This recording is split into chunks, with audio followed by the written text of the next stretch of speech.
Hey everybody, welcome back. This is part 2. Today is January 17th, 2026. If you didn't watch the first part of this, I forgot to label it part 1, but it still is the same date. Please go back and watch that because it goes in order.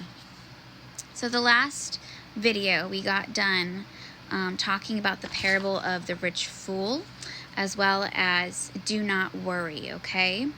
And so we're going to go on to Luke 12, verse 35, and it's labeled watchfulness. Let's get into it. Be dressed and ready for service. Keep your lamps burning like servants waiting for their master to return from a wedding banquet, so that when he comes and knocks, they can immediately open the door for him. It will be good for those servants whose master finds them watching when he comes.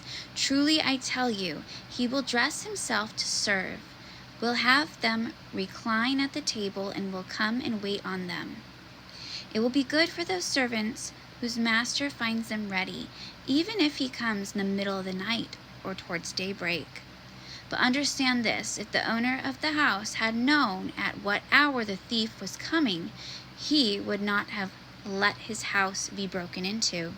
You also must be ready, because the Son of Man will come at an hour when you do not expect him. So he's saying we need to be ready at all times, right? We see people scrambling now. We have to be ready now. We need to be ready always, because he comes like a thief in the night. It's not called the day that no man knows the hour, a day for nothing, right? We don't know. Yes, there's signs and seasons to pay attention to keep watch, but nobody knows the day or hour he's coming back. Will he find you ready, or will he find you fooling off, being foolish and not prepared? Peter asked, Lord, are you telling this parable to us or to everyone? The Lord answered, whom then is the faithful and wise manager, whom the master puts in charge of his servants to give them their food, allowance at the proper time? Is he talking about physical food? No, he's talking about spiritual food, feeding the flock. It will be good for the servant whom the master finds doing so when he returns. Truly I tell you, he will put him in charge of all of his possessions. But suppose the servant says to himself, my master is taking a long time in coming, and he then begins to beat the other servants, both men and women, and to eat and drink and to get drunk. A lot of people go, they've been saying he's been coming forever. He's not really coming. I'm going to do whatever I want to do because he's not coming. That's the foolish right there. The master of the servant will come on a day when he does not expect him, and at an hour he is not aware of. He will cut him to pieces and assign him a place with the unbelievers. The servant who knows the master's will and does not get ready, or does not do what the master wants, will be beaten with many blows. Please don't be one of those. If you know what Jesus is asking you to do, which it says in his word what we should be doing, we need to be doing it. We need to help him and pave the way for his holy kingdom. Us sharing the word and about Jesus Christ, that's how we help advance the kingdom. That's what he's asking everyone in the body of Christ to do right now, okay? But the one who does not know and does things deserving punishment will be beaten with few blows. So those that understand what God's calling them to do but doesn't do it, say like shepherds, pastors, priests, those are they're held to a higher standard, right? There are higher expectations for them.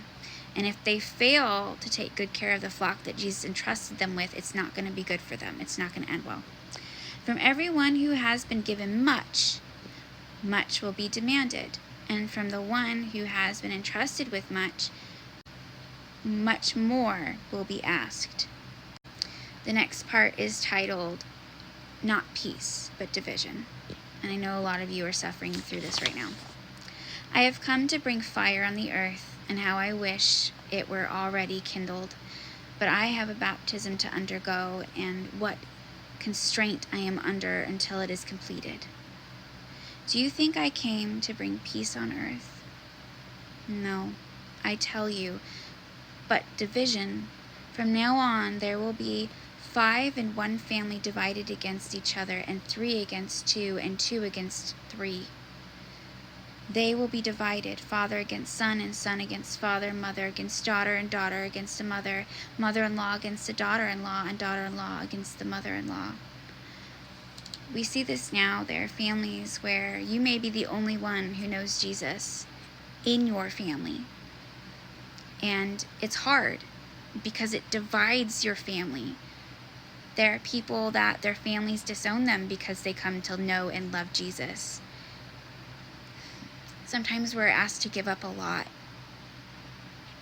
to know Jesus, but I'm telling you, the reward is worth so much more. He will pay back 10 times what you have lost. I promise you.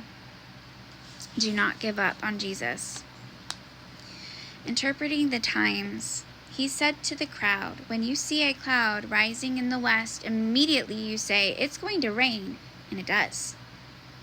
And when the south wind blows, you say, it's going to be hot, and it is. Hypocrites, you know how to interpret the appearance of the earth and the sky. How is it that you don't know how to interpret this present time? We see a lot of people looking at the world and how it is, and there's people like me out there that look like Miss Crazy Pants going, it's the end times. There's not a lot of time left. Get on board. Know Jesus while you can. And they're looking around going, I don't know what you're talking about. Everything's fine. I planned a cruise for next week. We're going to go enjoy ourselves. Stuff can be right in front of them. The truth can be right in front of people, and they still will not see. They will not see, nor will they hear. They are blinded, and their ears are clogged. And it's hard. It's hard when you see what's truly going on, and others are literally just sleepwalking straight through it. And it's not just people that don't know Jesus, but it happens in churches too, which is so sad. All right, he says, why do you judge for yourselves what is right? As you are going with your adversary to the magistrate, try hard to be reconciled on the way, or your adversary may drag you off to the judge, and the judge turn you over to the officer, and the officer throw you into prison. I tell you, you will not get out until you have paid the last penny. He's talking about forgiving our enemies, forgiveness. A lot of people struggle with forgiveness. Forgiveness is hard, and it's a process. But when you let Jesus take the wheel of forgiveness, he will walk you through that process, okay? I say a process for a reason because it doesn't always happen overnight. But we're supposed to forgive people. And not just for them, but for ourselves. Because when we don't forgive, unforgiveness is held against us too. In the Lord's Prayer it says, and forgive me of my sins and my trespasses, as I have forgiven those who have sinned against me. It's not in there for no reason, okay? It's a good reason. That is the first prayer that Jesus taught his disciples, the Lord's Prayer. Forgiveness is important. If you don't forgive, it leaves you open for spiritual attacks and for judgment. So please, start working on forgiveness today. Let Jesus take the wheel and guide you through it. He will help you. He will give you the strength to do so, okay? Please start making the first steps, all right? Also, it helps when you understand that a lot of the times people do yucky things to others when there's spiritual warfare involved. You know, strongholds, or even, in some cases, possession. Spirits can really influence people's feelings and decision-making, or lack thereof. So please keep that in mind. So I'm going to have to make another video, at least one more. So please follow me over for, I guess now, part 3.